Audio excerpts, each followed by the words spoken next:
প্রত্যেকটি প্রশ্নপত্রে এই ধরনের একটা প্রশ্ন দেখতে পাই যে কবিতার একটা লাইন দেওয়া থাকে এবং এখানে আমাদের বলা হয়ে থাকে যে এই কবিতার লাইনটি কোন প্রকারের ছন্দ। ঠিক আছে? এই ধরনের একটা লাইন আমরা পাই, যেমন বাঁশবাগানের মাথার উপর চাঁদ উঠেছে ওই, নতুবা আমরা পাবো বিশ্বজুড়া পাঠশালা মোর সবার আমি ছাত্র।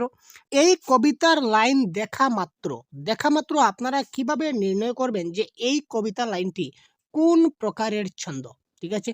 তো কবিতার লাইন দেখার সঙ্গে সঙ্গে যদি আপনি ছন্দ নির্ণয় করা শিখতে চান, তাহলে এই ভিডিওটি শুধুমাত্র আপনার জন্য। একদম শেষ পর্যন্ত সাথে থাকুন। প্রত্যেকটি পরীক্ষায় আপনি পাবেন 100% কনফার্ম, এবং এই ট্রিকটি আপনি আর কোথাও পাবেন না, এটাও গ্যারেন্টি। সুতরাং শেষ পর্যন্ত দেখার অনুরোধ থাকলো। তো ছন্দ প্রকরণ আমরা আজকে শিখবো ভাই, ছন্দ প্রকরণ আপনাদের সঙ্গে। আর যদি কোনো কনফিউশন থাকে তো অবশ্যই কমেন্ট বক্সের শেষে বলবেন। আর প্রথমে ক্লাসটি আগে সম্পূর্ণটা দেখে নিন, আমি যতটুকু পারি আপনাদেরকে বুঝিয়ে দেওয়ার চেষ্টা করব। তো তার আগে ছন্দ প্রকরণ শেখার আগে আমাদের কিছু কিছু জিনিস শিখতে হবে। যেমন আমরা যদি কনসেপ্ট, আমরা শর্ট ট্রিক্সে যদি যাই, শর্ট ট্রিক্সও আমরা শিখিয়ে দেব। তো তার আগে আমাদের কিছু কনসেপ্ট জানা দরকার, কারণ এই ছন্দগুলো নির্ণয় করতে গেলে আমাদের ওই জিনিসগুলো জানতে হবে, যেমন অক্ষর কি, মাত্রা কি, বর্ণ কি, তারপর আমাদের রয়েছে স্বরধ্বনি কি, ব্যঞ্জনধ্বনি কি। এই মূলত 5টা জিনিস আমাদেরকে জানতে হবে। ঠিক আছে? এই 5টা জিনিস যদি আমরা খুব ভালো করে জেনে নেই, তাহলে আমরা ছন্দ প্রকরণ কি করে করতে হয় আমরা সেটা নির্ণয় করতে পারবো খুব সহজে। তো প্রথমে আমরা জেনে নেই, চলুন অক্ষর কি। আমরা ছোটবেলায় অক্ষর সবাই শিখেছি। ঠিক আছে? যেমন ক, খ, গ, ঘ, ঙ। এই সবগুলিকে আমরা ছোটবেলায় কি বলতাম? যে ক একটা অক্ষর, খ একটা অক্ষর, গ একটা অক্ষর, ঘ একটা অক্ষর, ঙ একটা অক্ষর, বা চ আরেকটা অক্ষর। এগুলোকে আমরা সবগুলোকে কি বলতাম? এক একটা অক্ষর বলতাম। কিন্তু আজকে আমরা ছন্দের ক্লাসে একটা নতুন জিনিস জানবো, যে এগুলাকে অক্ষর বলা হয় না। ঠিক আছে? এগুলোকে কি বলা হয়? এগুলোকে বলা হয়, এইগুলা এক একটি কি বর্ণ।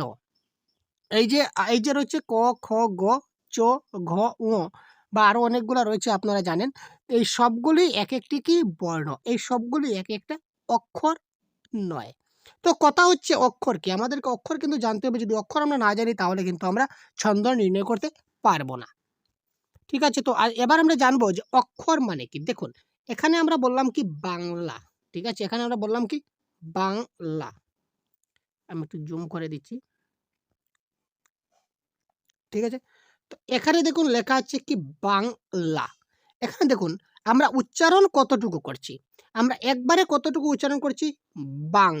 তারপর উচ্চারণ করছি লা। উচ্চারণের দিকে লক্ষ্য করবেন। আপনি নিজেও উচ্চারণ করুন আমার সঙ্গে সঙ্গে। বাং লা। আপনি কি এভাবে বলবেন? বাং লা, এই ধরনের করবেন না। প্রথমে বাং, তারপর লা। তারপর আবার দেখুন মোবাইল। আমরা দেখুন ম বাইল আমরা একটা লিখেছি উচ্চারণের ক্ষেত্রে। আরেকটা যদি আমরা লিখি মোবা আর ইল, আপনি উচ্চারণ কোনটা করবেন?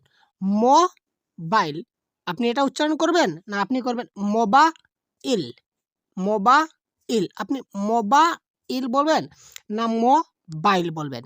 আপনি অবশ্যই বলবেন যে স্যার আমরা তো বাইল বলবো। ঠিক আছে? তো এই একবারে যতটুকু ধ্বনি আমরা উচ্চারণ করব, এটা হচ্ছে একটা অক্ষর। কি বললাম? একবারে আমরা যতটুকু উচ্চারণ করব এটাই হচ্ছে একটা কি অক্ষর। যেমন কি ম, ম, মটা কি একটা অক্ষর।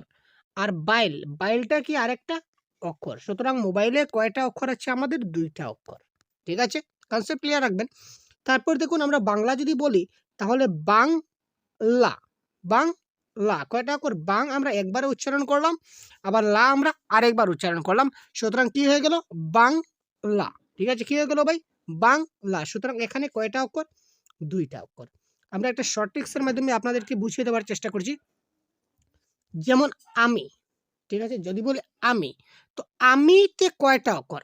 আ মি, আ মি, আ মি। একবারে আমরা আ উচ্চারণ করছি, আরেকবার আমরা মি উচ্চারণ করছি, আ মি। সুতরাং আ আর মি এখানে 2টা কি হয়ে গেল? 2টা অক্ষর। যদি আমরা এটাকে বাংলিশে লিখি বা এসএমএস এর ভাষায় লিখি, তখন কি লিখব? আমি। তো এই ক্ষেত্রে দেখবেন এই যে আমি লিখছি, এখানে দেখুন ভাওয়েল কয়টি? আপনার ভাওয়েল কনসোনেন্ট সবাই বুঝেন। এখানে দেখুন ভাওয়েল কয়টি রয়েছে? ভাওয়েল রয়েছে 2টি। কোনটি কোনটি? এ এবং আই। তো এক্ষেত্রে 2টা ভাওয়েল রয়েছে। তার মানে এখানে কয়টা অক্ষর রয়েছে ভাই? এখানে কয়টা অক্ষর রয়েছে? 2টা অক্ষর রয়েছে। আবার দেখুন তোমার, তোমারকে আমরা এইভাবে লিখতে পারি। ঠিক আছে? এখানে দেখুন ভাওয়েল কয়টা রয়েছে? একটা হচ্ছে অ, একটা হচ্ছে এ। ২ টা ভাওয়েল রয়েছে। তো যেহেতু ২ টা ভাওয়েল রয়েছে সুতরাং এখানে অক্ষর কয়টা আমরা বলবো? ২ টা বলবো। ঠিক আছে? এখানে কয়টা অক্ষর রয়েছে? ২ টা অক্ষর। ঠিক আছে? বোঝা গেল এতটুকু? Concept clear? কনসেপ্ট ক্লিয়ার হলে কমেন্টে লিখুন ক্লিয়ার স্যার। তারপর দেখুন অক্ষর ২ প্রকার। এই ২ প্রকার অক্ষর কিন্তু আমাদের জানতে হবে কারণ ছন্দের ক্ষেত্রে আমরা যে মাত্রা নির্ণয় করব, এই মাত্রা আমরা নির্ণয় কিন্তু সাধারণত এই যে মুক্তাক্ষর এবং বদ্ধাক্ষর দিয়ে আমরা করব। বদ্ধাক্ষরকে আরো অন্য নামেও জানা যায়। এটা আরেকটা নাম হচ্ছে রুদ্ধাক্ষর। বদ্ধাক্ষরের আরেকটি নাম রয়েছে রুদ্ধাক্ষর। তো অক্ষর প্রধানত বা সাধারণত অক্ষর কয় প্রকার? ২ প্রকার। একটা হচ্ছে কি মুক্তাক্ষর, একটা হচ্ছে কি বদ্ধাক্ষর। এবার কথা হচ্ছে মুক্তাক্ষর, অক্ষর তো আমরা বুঝলাম। যেমন আমার, যদি বলি আমার, আমার বলতে এখানে এ, এম, এ, আর আমার। তো আমারে কয়টা অক্ষর রয়েছে? এ একটা আর এ আরেকটা। সুতরাং এখানে টোটাল আমাদের কয়টা অক্ষর হয়ে গেল? এখানে ২ টা অক্ষর হয়ে গেল। আমার।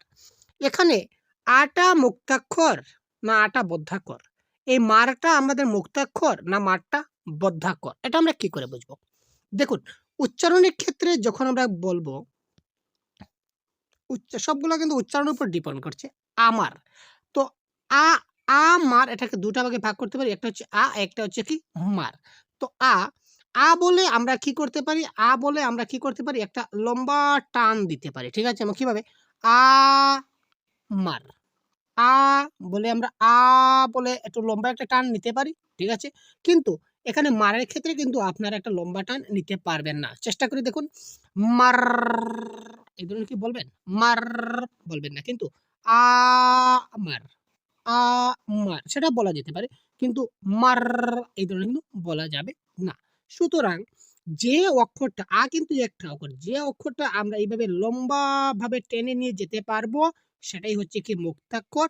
আর যেটাকে আমরা লম্বাভাবে টেনে নিতে পারবো না, একদম শর্টে আমাদেরকে ছেড়ে দিতে হবে। এটা হচ্ছে শর্ট আর এটা হচ্ছে কি লং। তো মুক্তাক্ষর আপনারা মনে রাখবেন এটা হচ্ছে কি লং আর বদ্যাক্ষর হচ্ছে কি শর্ট।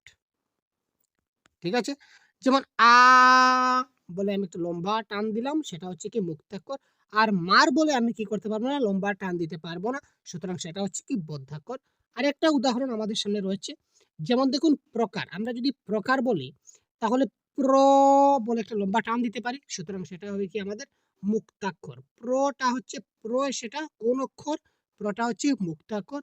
আর কার বলে আমরা কি করতে পারবো না? সেটা লম্বা টান দিতে পারবো না। সেটা হবে কি আমাদের বদ্ধাক্ষর। এখানে টোটাল অক্ষর কয়টি? অক্ষর হচ্ছে ২ টি। কারণ এখানে অ এবং এ রয়েছে। সুতরাং আগে বলেছিলাম ২ টা ভাওয়েল থাকলে কয়টা হবে আমাদের? ২ টা অক্ষর হবে। তো প্রকারকে যদি আমরা ভাঙি তো প্রকার আমরা এইভাবে উচ্চারণ করতে পারি। প্রথমে আমরা করব, তারপর কার করব, প্রকার। সুতরাং বলে একটা লম্বা টান দেব। সুতরাং সেটা হবে কি যেটা এটা হচ্ছে কি আমাদের মুক্তাক্ষর আর কারটা হচ্ছে কি বদ্ধাক্ষর। এবার দেখুন আপনারা বলবেন যে স্যার সবসময় কি প্রথমের যেটা শব্দ, প্রথমের যেটা টান, এই টানটাই কি সবসময় কি মুক্তাক্ষর হবে? না। কেন না? এখানে দেখুন বাংলা। এখানে দেখুন বাংলা। বাংলা বলতে আমরা বাং বলে কিন্তু লম্বা টান দিতে পারবো না। এবার বলতে পারবো না। কিন্তু বাংলা এই বলে কিন্তু একটা লম্বা টান দেওয়া যেতে পারে। লা, বাংলা, বাংলা, বাংলা। এই শব্দটা কিন্তু এখানে শর্ট করে ছেড়ে দিতে হচ্ছে। তাই না? সুতরাং এখানে বাংটা হচ্ছে কি বদ্ধাক্ষর আর লাটা একটা লম্বা টান দিতে পারছি। বাংলা। সুতরাং এই লাটা হচ্ছে কি আমাদের মুক্তাক্ষর। ঠিক আছে ভাই? বদ্ধাক্ষর এবং মুক্তাক্ষর সম্বন্ধে ক্লিয়ার হলেন কিনা না দেখুন। অনেক, যদি আমরা অনেকের ক্ষেত্রে দেখি তাহলে ও নেক, ও নেক, ও নেক, ও নেক। এখানে আরো ২ টা কথা আমাদের থেকে যাচ্ছে। একটা হচ্ছে কি দেখুন স্বরধ্বনি, একটা হচ্ছে কি স্বরধ্বনি আর একটা হচ্ছে কি আমাদের ব্যঞ্জন ধ্বনি। এই জিনিসগুলো আমাদেরকে একটু জানতে হবে। স্বরধ্বনি এবং ব্যঞ্জনধ্বনি আমাদের পরবর্তীতে কাজ আসবে যখন ছন্দ নির্ণয় করব। দেখুন কি করে নির্ণয় করি। স্বরধ্বনি এবং ব্যঞ্জনধ্বনি। স্বরধ্বনি মানে কি? যেমন ওটা হচ্ছে কি একটা কি স্বরধ্বনি। ঠিক আছে? অর্থাৎ ভাওয়েল সাউন্ড যেটাকে বলা হয়। A, E, I, O, U vowel sound যেখানে থাকবে সেটাকে স্বরধ্বনি। আর যেমন নেক, নেক। ঠিক আছে? বা যেমন যদি বলি কলা, এই টা হচ্ছে কি আমাদের স্বরধ্বনি, ঠিক আছে। আবার অ নেক, এই যে নেক, নেকের কটা, ক সাউন্ডটা কোন ধ্বনি? স্বরধ্বনিটা ব্যঞ্জন ধ্বনি, অবশ্যই সেটা কি ধরনের ধ্বনি? ব্যঞ্জন ধ্বনি, ঠিক আছে। তো চলুন এবার আমরা সরাসরি ডাইরেক্ট ঢুকে যাব এবার ছন্দতে। আমরা সরাসরি আবার ডাইরেক্ট ঢুকে যাব কোথায়? ছন্দতে। দেখুন ছন্দ, প্রধানত ছন্দ হচ্ছে আমাদের ৩ টা প্রথম ভাগ রয়েছে। আর এই ৩ টার ভিতরে কিন্তু অনেকগুলা ছন্দ লুকিয়ে আছে। তো আমরা প্রধানত এই ৩ টা ছন্দই জেনারেলি শিখব। কারণ এই ৩ টা ছন্দ থেকে কিন্তু আমাদের পরীক্ষায় প্রশ্ন আসতে দেখা যায় সবসময়। তো প্রথম ছন্দের নাম হচ্ছে কি স্বরবৃত্ত বা তান প্রধান ছন্দ। ২ নম্বর ছন্দ আমরা বলতে পারি মাত্রাবৃত্ত বা ধ্বনি প্রধান বা দলবৃত্ত ছন্দ। আরেকটা রয়েছে কি অক্ষরবৃত্ত বা শ্বাসাঘাত প্রধান ছন্দ। এই ৩ প্রকার ছন্দ। তাছাড়াও আরেকটি ছন্দ বর্তমান যুগে বিশেষ প্রচলিত বর্তমান দিনে, যেটাকে আমরা বলতে পারি গদ্য ছন্দ। আধুনিক যুগের কবিরা যখন গদ্য রচনা করেন তখন এই ধরনের ছন্দ নিয়ে আলোচনা করেন। তো গদ্য ছন্দ নিয়ে যদি প্রয়োজন হয় অবশ্যই কমেন্ট করবেন। পরবর্তী ক্লাসে আমরা ডিসকাস করব। তো আজকে আমরা স্বরবৃত্ত বা তান প্রধান, মাত্রাবৃত্তর আরেকটা নাম রয়েছে ধ্বনি প্রধান, আরেকটা নাম রয়েছে কি দলবৃত্ত। আর অক্ষরবৃত্তর আরেকটা নাম রয়েছে কি শ্বাসাঘাত প্রধান। সুতরাং এই মূলত ৩ প্রকার ছন্দ আমরা কি করে নির্ণয় করব সেটা সম্বন্ধে আজকে আমরা জানব। তো দেখুন প্রথমেই আপনারা দেখুন স্বরবৃত্ত বা তান প্রধান ছন্দ। খুব সহজ ছন্দ, সবচেয়ে যেটা খুব ইজিলি বের করা যায়। এই ৩ টা ছন্দের মধ্যে খুব সহজ, খুব ইজিলি। যেমন দেখুন এখানে মূল পর্ব ৪ মাত্রার হবে। মূল যেটা পর্ব থাকবে, মূল পর্ব কি সেটা আমি বলব। মূল পর্ব এবং খণ্ড পর্ব যাকে বলা হয়, বা অপূর্ণ মাত্রা বা অপূর্ণ পর্ব। একটা হচ্ছে পূর্ণ পর্ব, পূর্ণ, আর একটা হচ্ছে কি অপূর্ণ। তো পূর্ণ কি অপূর্ণ কি আমরা বলবো ডিসকাশন, দেখবেন। তো মূল পর্ব ৪ মাত্রার হবে। এখানে দেখুন কি বলেছে, মাত্রার ক্ষেত্রে কোনো সমস্যা নাই। কেন সমস্যা নাই? যতটা অক্ষর ততটা মাত্রা। কি হচ্ছে? যতটা অক্ষর হবে ততটা মাত্রা হবে। যেমন একটা লাইন আমরা দিয়েছি দেখুন, বাঁশবাগানের মাথার উপর চাঁদ উঠেছে ওই, ঠিক আছে। বাঁশবাগানের মাথার উপর চাঁদ উঠেছে ওই, ওটাকে আমরা এসএমএস এর ভাষায় লিখছি বাঁশবাগানের। এখানে দেখুন বাঁশ, এই বাঁশে আমাদের কয়টা অক্ষর রয়েছে? একটা অক্ষর, ঠিক আছে। বাগানের, এই দেখুন এখানে একটা এ, আরেকটা এ, আর একটা ই। কয়টা ভাওয়েল পেলাম? ৩টা ভাওয়েল। সুতরাং এখানে আমাদের অক্ষর কয়টা? অক্ষর রয়েছে কি ৩টা অক্ষর, ঠিক আছে। এবার দেখুন মাথার, যদি মাথার বলি, এখানে মাথার শব্দটি MATHAR মাথার। তো এখানে ২টা এ রয়েছে, সুতরাং এখানে সেটা কয় মাত্রার? ২ মাত্রার। উপর, উপর যদি বলি এখানে ইউ কিন্তু একটা ভাওয়েল আর এ কিন্তু আরেকটা ভাওয়েল। তো ২টা ভাওয়েলে আমাদের ২টা মাত্রা, ঠিক আছে। যতটা অক্ষর ততটা মাত্রা। তো উপর আপনারা এইভাবে ইংলিশে বাংলিশে না লিখলেও আপনারা এইভাবেও নির্ণয় করতে পারেন। যেমন মা থার, মা থার, উপর, উপর। দেখুন ২টা মাত্রা। মানে আমি যখন বলছি তারপর পর, ঠিক আছে? উচ্চারণের সাউন্ড পর আসছে, সুতরাং সেখানে ২ মাত্রা। মা থার, মা একবার আসছে, থার একবার আসছে, সুতরাং এখানে কয় মাত্রা হলো? ২ মাত্রা। চাঁদ, চাঁদে কয় মাত্রা? চাঁদ, আমরা একবারে উচ্চারণ করছি কি চাঁদ, সুতরাং এখানে কি ১ মাত্রা, ১ মাত্রা। উঠেছে, উঠেছে, আমরা ৩ বার উচ্চারণ করছি উঠেছে। এখানে দেখুন ইউ, ই, ই। এখানে দেখুন ৩টা আমাদের ভাওয়েল আছে, সুতরাং এখানে কি হবে? ৩টা আমাদের কি হবে? এখানে ৩ মাত্রার হবে ওই। ওই এখানে এখানে ২টা ভাওয়েল আছে ওই, ওই, ওই, এখানে সেটা ২ মাত্রার হবে, ২টা ভাওয়েল আছে। এখানে দেখুন বাঁশবাগানের, বাঁশ কবিতার লাইনটা যদি ভেঙে, ভেঙে বলি, বাঁশবাগানের, তো বাঁশবাগানের এখানে একটা টান দিলাম, মাথার উপর আরেকটা টান দিলাম, চাঁদ উঠেছে আরেকটা টান দিলাম। এখানে এই বাঁশবাগানের এখানে কতটা মাত্রা হলো? ৪ মাত্রা। মাথার উপর কয় মাত্রা হলো? ৪ মাত্রা। চাঁদ উঠেছে কয় মাত্রা হলো? ৩ আর একে ৪ মাত্রা। আর এটা হচ্ছে কি আমি যেটা বলেছিলাম, এই যে ৪টা হচ্ছে কি পূর্ণ পর্ব, মূল পর্ব, ঠিক আছে। মূল পর্ব কয় মাত্রা বলেছিল আমাদের স্বরবৃত্ত ছন্দে? ৪ মাত্রা বলেছিল। এখানে দেখুন ৪ মাত্রা হলো কিনা না? ৪, ৪, ৪। এই তিনোটা কিন্তু আমাদের ৪ মাত্রার হলো, ঠিক আছে। আর এটা হচ্ছে কি অপূর্ণ পর্ব বা খণ্ড পর্ব। এটা ১ মাত্রার হতে পারে, ২ মাত্রার হতে পারে, ৩ মাত্রার হতে পারে, সেটা কোনো ব্যাপার নেই। বা ৪ মাত্রারও হয়তো, ৪ মাত্রা হলে সেটা পূর্ণ মাত্রা হয়ে যাবে, কোনো সমস্যা নেই। কিন্তু এটা যতই হোক কোনো সমস্যা নেই, কিন্তু এই মূল পর্বটা ৪ মাত্রার হতে হবে, ঠিক আছে। তো এই বাঁশবাগানের মাথার উপর চাঁদ উঠেছে, এই কবিতার লাইনটা আমরা কোন ছন্দ নির্ণয় করলাম? স্বরবৃত্ত ছন্দ। মাত্রা দিয়ে নির্ণয় করলাম, ঠিক আছে ভাই, মাত্রা দিয়ে নির্ণয় করলাম। বোঝা গেল? এবার দেখুন পরবর্তীতে আরেকটা উদাহরণ আমরা দেখে নিই। বিশ্বজুড়া পাঠশালা মোর, সবার আমি ছাত্র। তো বিশ্বজোড়া এখানে কয়টা ভাওয়াল আছে দেখুন, আই, এ, ও, এ। এখানে দেখুন 4টা ভাওয়াল, একটা হচ্ছে আই, একটা হচ্ছে এ, একটা হচ্ছে ও, একটা হচ্ছে এ। কয়টা ভাওয়াল? 4টা ভাওয়াল। পাঠশালাতে কয়টা রয়েছে? পাঠশালাতে এ, এ, এ কয়টা রয়েছে? 3টা। মরে কয়টা রয়েছে? ও একটা ভাওয়াল, সুতরাং এখানে 1 রয়েছে। তো সবার এখানে কয়টা ভাওয়াল আছে? 2টা ভাওয়াল, মানে 2 মাত্রা। আমিতে কয় মাত্রা? 2 মাত্রা। ছাত্রতে কয় মাত্রা? 2 মাত্রা, কারণ 2টা ভাওয়াল। এখানে দেখুন বিশ্বজোড়া পাঠশালা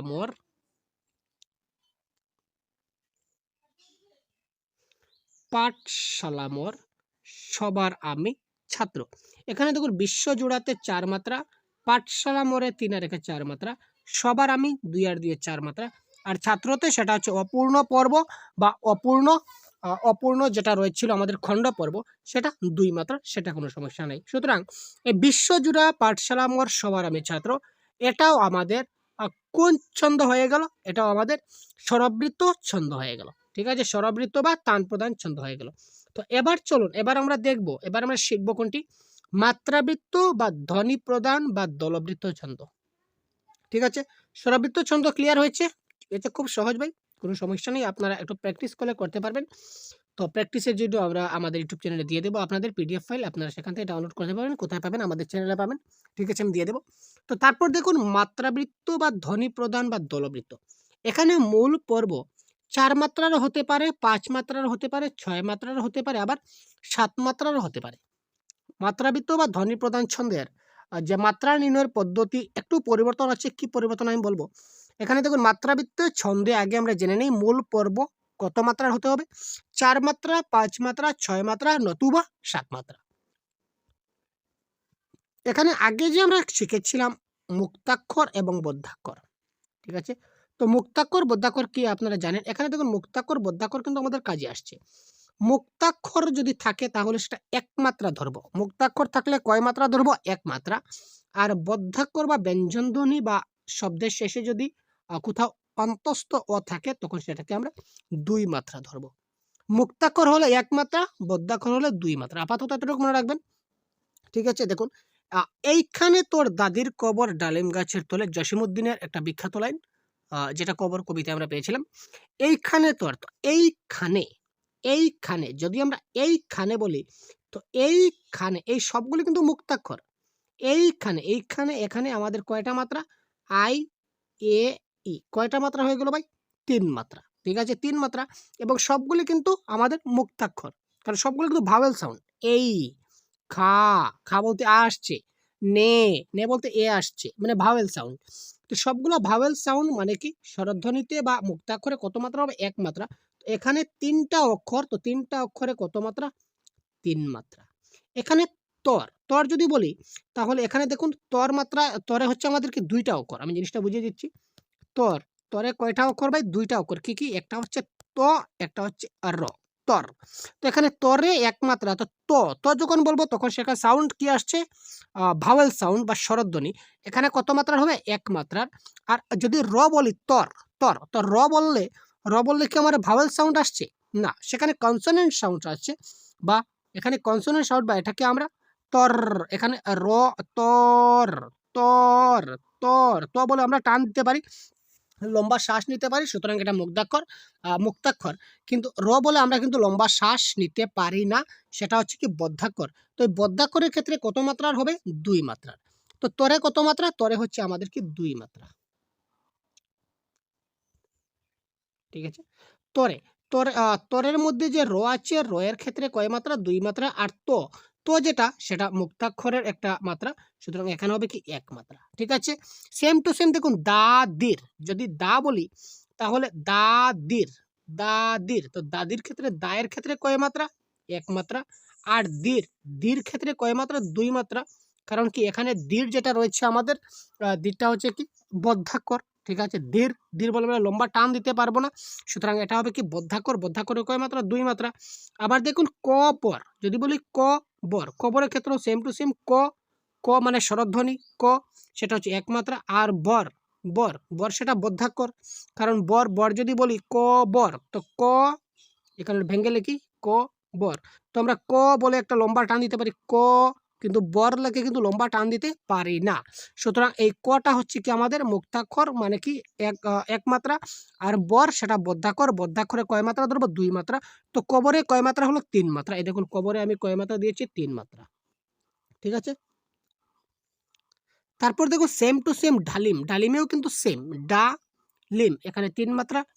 গাছের, গাছের, গাছের, গায়ে কি 1 মাত্রা। ঠিক আছে? আর ছেড়ে কি ছের, ছেড়ে কি 2 মাত্রা। ঠিক আছে? কারণ এখানে র আছে, মানে কি সেটা বদ্ধাক্ষর, এখানে 2 মাত্রা। আর তলে, তলে কি তলে, তলে, তলে এই দোটা কি তলে, এই দোটা কিন্তু মুক্তাক্ষর। ঠিক আছে? দোটা কিন্তু মুক্তাক্ষর। তলে, তো একটা মুক্তাক্ষর, আর ল একটা মুক্তাক্ষর তলে। সুতরাং এই দুইটা মুক্তাক্ষরের ক্ষেত্রে 2 অক্ষর, সুতরাং 2 মাত্রা। ঠিক আছে? তো এবারে আমরা মাত্রা কাউন্ট করে নেই, কি হলো সবগুলো আমরা কাউন্ট করব। এখানে দেখুন এইখানে তোর, এইখানে তোর আমরা টান দিলাম। তারপরে দেখুন দাদির কবর, এখানে দিলাম দাদির কবর। ডালিম গাছের, এখানে টান দিলাম, এখানে তলে।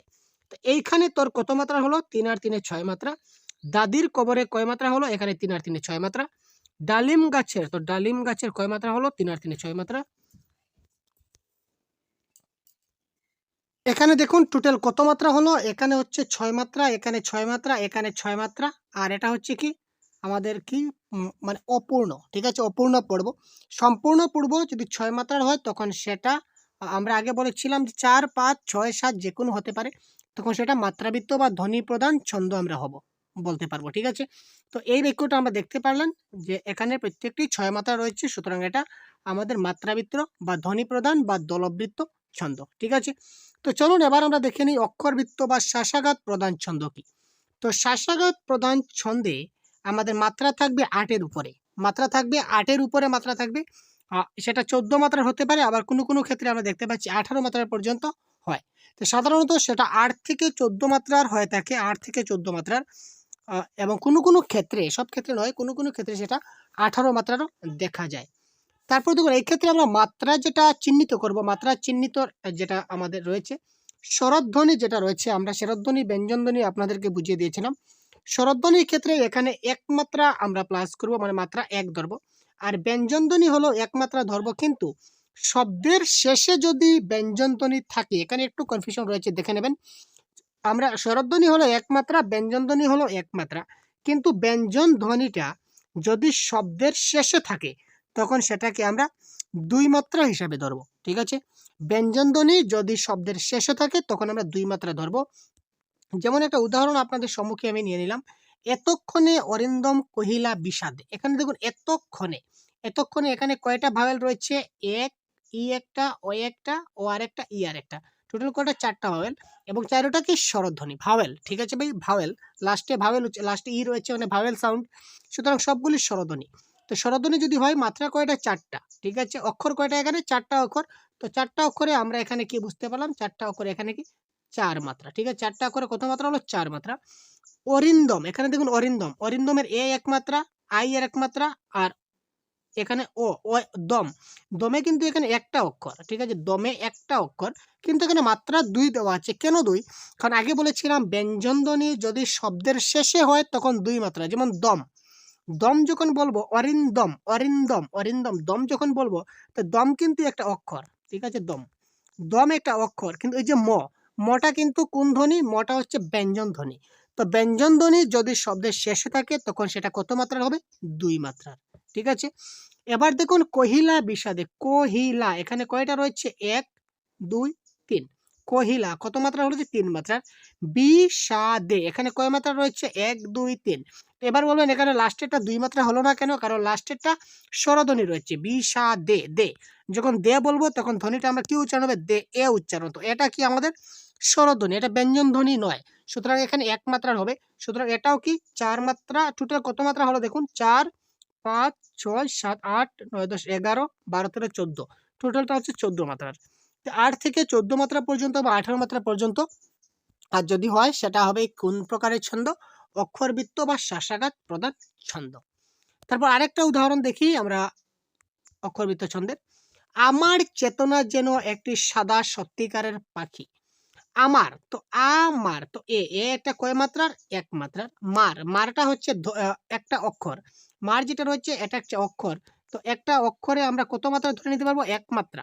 এক মাত্রা, কিন্তু এখানে মারের যেটা আর রয়েছে মার যখন বলবো তো মার যখন বলবো, এই যে লাস্টের যেটা সাউন্ড মার, এই যে সাউন্ডটা, এটা কিন্তু আমাদের ব্যঞ্জন ধ্বনি।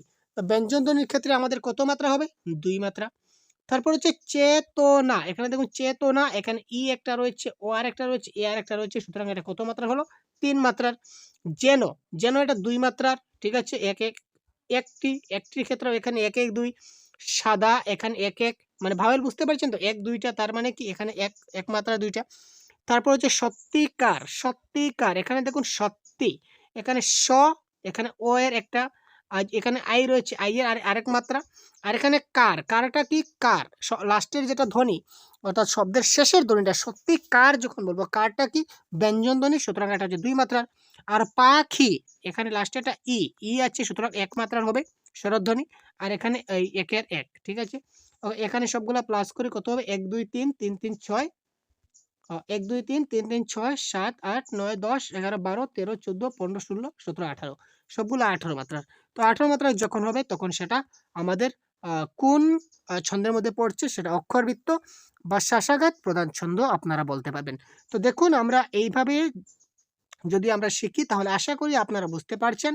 তো ছন্দ প্রকরণের এই যে ৪ টা লাইন আমরা দিয়েছিলাম, এখানে সবগুলো কিন্তু আমরা এখানে করেছি। তো শর্ট ট্রিক্স এর মাধ্যমে আপনারা যদি এইভাবে করেন, তো শর্ট ট্রিক্স দেখুন, প্রত্যেকটা শর্ট ট্রিক্স যে 100% কাজে লাগবে সেরকম কোনো কথা নয়। আপনারা বাংলা দিয়ে করলে 100% কারেক্ট পাবেন, কিন্তু ইংলিশে যে ভাওয়েল দিয়ে আমরা যেভাবে করেছিলাম সেটা 90% এই শর্ট ট্রিক্সটা হয়।